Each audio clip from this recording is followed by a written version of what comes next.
Alam nyo ba, may isang puwersa na hindi natin nakikita, pero siya yung bumubuhay sa halos lahat ng gamit natin, mula sa ilaw sa bahay hanggang sa mismong phone o computer na gamit nyo ngayon.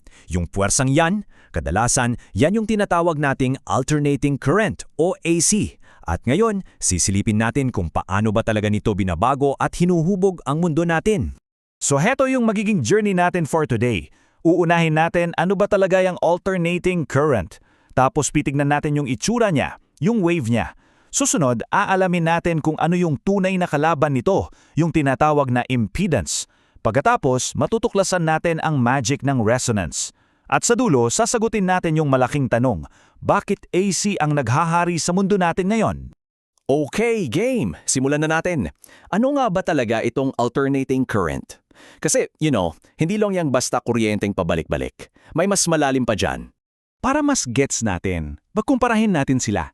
Isipin niyo yung direct current o DC, para siyang tubig galing sa hose, tuloy-tuloy lang ang agos sa iisang direksyon. Simple, steady, di ba? Pero itong alternating current o AC, ibang-ibang kwento. Ito, patuloy siyang nagbabago ng lakas, yung amplitude niya, at pabalik-balik pa ng direksyon. Kumbaga, dynamic siya, parang alon talaga. Ngayon, itong AC, may iba-iba siyang flavors o itsura. Merong square wave, may triangular wave.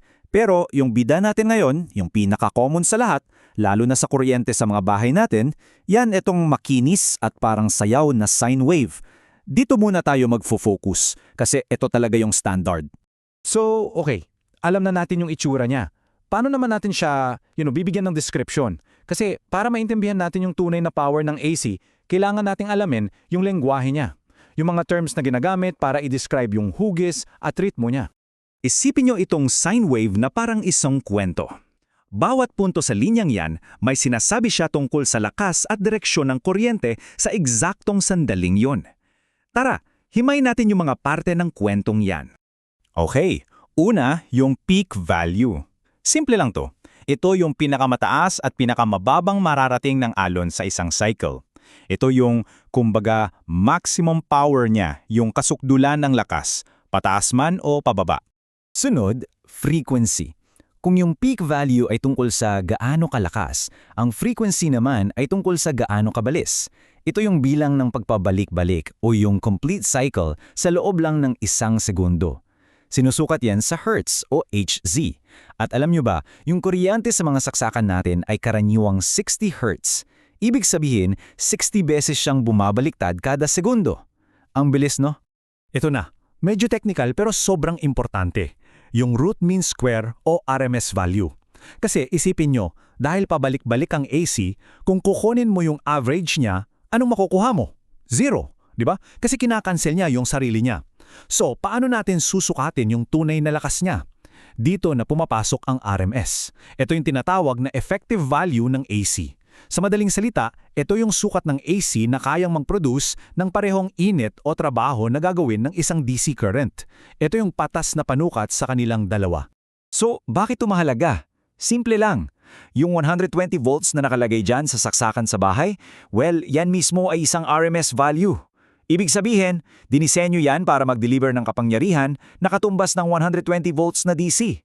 Ito yung paraan para masabi nating apple to apples yung comparison ng dalawa. Okay, so dito na nagiging mas interesting yung usapan. Kung sa DC, ang kalaban lang ng kuryente ay resistance, sa AC mas komplikado. Mayroong siyang mas malaking kinakaharap na kalaban at hindi to basta-basta harang lang. Ang pangalan ng kalaban na to ay impedance. Ang symbol niya ay Z. Isipin niyo siya bilang yung total na pagkontra ng isang circuit sa daloy ng AC. At bakit siya total? Kasi hindi lang siya yung ordinaryong resistance. May kasama pa siyang isa pang puwersa, yung reactance. Etong reactance, special siya.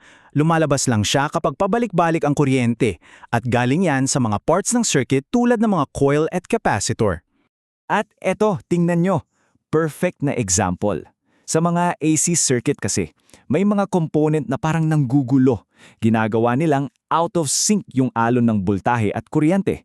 Halimbawa, sa isang simpleng resistor, in sync sila, parang sabay na sumasayaw.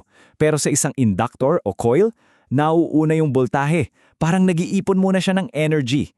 Sa isang capacitor naman, baliktad. Nauuna yung kuryente. Parang kailangan niya munang mag-charge. Yan yung tinatawag nating phase shift, yung hindi nila pagsabay. At dito na talaga nagiging sobrang exciting. Anong mangyayari kapag pinagsama mo yung dalawang out-of-sync na component na yan? Yung isa na nagpapahuli at yung isa na nagpapauna. Hindi sila basta nag-aaway, kundi gumagawa sila ng isang napakagandang oportunidad. Dito na pumapasok yung magic ng resonance. So yun yung tanong, di ba? Anong mangyayari kapag yung pagpapauna ng capacitor ay eksaktong kinansela yung pagpapahuli ng inductor? Pag nagbanggaan sila ng perfect? Ang sagot? Eto, may isang magic number, isang specific na frequency na tinatawag nating resonant frequency. Sa frequency na to, yung dalawang magkasalungat na epekto, boom, nagkakanselangan sila. At pag nangyari yun, yung impedance, yung total na kalaban, biglang babagsak sa pinakamababa. Ang resulta, yung kuryente halos walang kahirap-hirap na dumadaloy. Parang kang nagbukas ng isang superhighway para lang sa iisang frequency na yon. At alam nyo ba kung saan natin ginagamit yung magic na yan araw-araw? Sa pagpihit ng radyo. Tama, yung mismong prinsipyong yan ng resonance ang dahilan kung bakit nahahanap mo yung paborito mong FM station. Hinaharangan ng circuit mo lahat ng ibang frequency at binubuksan niya yung superhighway para lang sa station na gusto mong pakinggan. So, para i-wrap up ang lahat ng to, balik tayo sa simula. Bakit na ba AC ang nagpapatakbo ng mundo natin? Well, lahat ng sagot nasa mga special na katangian nitong paalon-alon at dinamikong kuryente. So ano-ano nga ba yung mga advantage na to? Unang-una, sobrang dali niyang i-transform. Pwede mong itaas yung voltahe niya para makapaglakbay siya ng malayo nang hindi masyadong nasasayang yung kuryente. Pangalawa, yung pagiging alon niya. Ibig sabihin pwede siyang magdala ng information tulad nga ng signal ng radyo. At pangatlo, lahat ng napag-usapan natin yung phase shifting at resonance, yan yung nagbibigay daan para makagawa tayo ng mga smart circuits na marunong pumili ng frequency. Kaya bilang panghuli, iiwan ko sa inyo itong tanong. Mula sa ilaw sa bahay nyo hanggang sa musikang pinapakinggan nyo sa radyo, isipin nyo, ano pa kaya mga bagay sa paligid natin ang hindi magiging posible kung hindi lang natuto yung kuryente nating mangpabalik-balik? Isipin nyo yan.